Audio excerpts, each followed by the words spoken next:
हर हर महादेव दोस्तों, आशा करती हूँ भगवान भोलेनाथ की कृपा से आप सभी कुशल से होंगे। सावन मास में भगवान शिव और पार्वती की पूजा और भक्ति करने से भगवान शिव बहुत प्रसन्न होते हैं। जो भक्तजन सावन के महीने में प्रतिदिन शिवलिंग पर जल चढ़ाते हैं और सावन महात्म्य का अध्याय पढ़ते या सुनते हैं, उनको भगवान भोलेनाथ की विशेष कृपा प्राप्त होती है। उनकी सभी मनोकामनाएं पूर्ण हो जाती हैं। आज हम सावन के महात्म्य का पहला अध्याय सुनेंगे। बोलिए भगवान भोलेनाथ और माता पार्वती की जय हो। अध्याय 1। शौनक जी ने सूत जी से पूछा, हे महाभाग, आपके मुख से अनेक आख्यान सुने, मुझे तृप्ति नहीं हुई, फिर भी कुछ सुनने की इच्छा बढ़ती है, जिसके सुनने मात्र से मेरी अन्यत्र श्रवण करने की इच्छा न हो। कोई ऐसी कथा कहिए।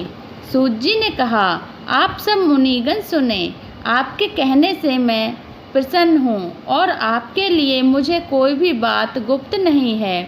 दंभ रहित होना, आस्तिक बुद्धि होना, सस्ता न होना, परमात्मा में भक्ति होना, सुनने की इच्छा होना, नम्रता होना, ब्राह्मण भक्त होना, सुशील स्वभाव होना, धैर्य रखना, पवित्रता होना, तपस्वी होना, दोष आरोपण रहित होना, ये 12 गुण श्रोता के कहे गए हैं। ये सब गुण आप लोगों में हैं, इससे मैं प्रसन्न हूँ। अब आपसे तत्वबात को कहता हूँ।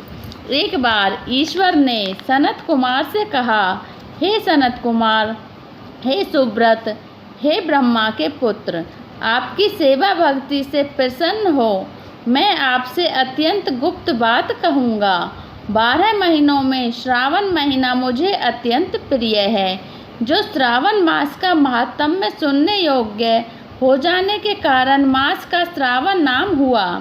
पूर्णिमा को श्रवण नक्षत्र के योग हो जाने से भी मास का श्रावण नाम कहा, जो श्रवण मात्र से सिद्धि देने वाला है, अतः श्रावण नाम कहा है।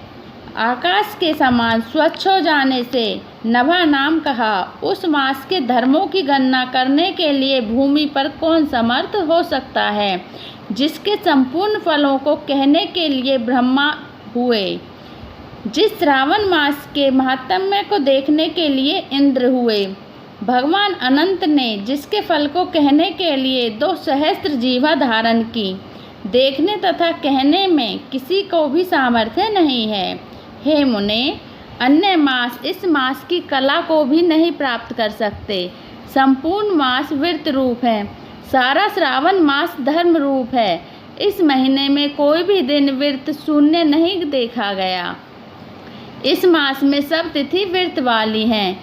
सनत कुमार ने कहा, हे भगवान, आपने जो कहा कि इस मास में कोई भी दिन व्रत शून्य नहीं है, इस महीने में तिथि भी व्रत शून्य नहीं है। हे श्रेष्ठ, उसको आप मुझसे कहें, कौन तिथि में कौन कौन व्रत होता है तथा किस बार में कौन व्रत होता है और उस व्रत का अधिकारी कौन है, फल क्या है, विधि क्या है, देवता कौन है, पूज्य कौन है, पूजन सामग्री क्या है, किस व्रत का कौन समय है। हे प्रभु, वह मुझसे कहें। श्रावण मास कैसे आपको प्रिय हुआ, किस कारण से पवित्रतम कहा गया, इस मास में कौन अनुष्ठान करने योग्य है। हे प्रभु, मुझसे कहें।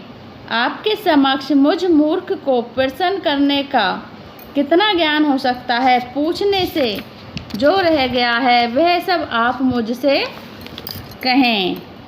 अतः सावन मास का पहला अध्याय समाप्त। आगे की कथा हम दूसरे अध्याय में कल सुनेंगे।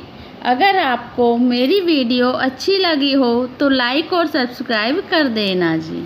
हर हर महादेव।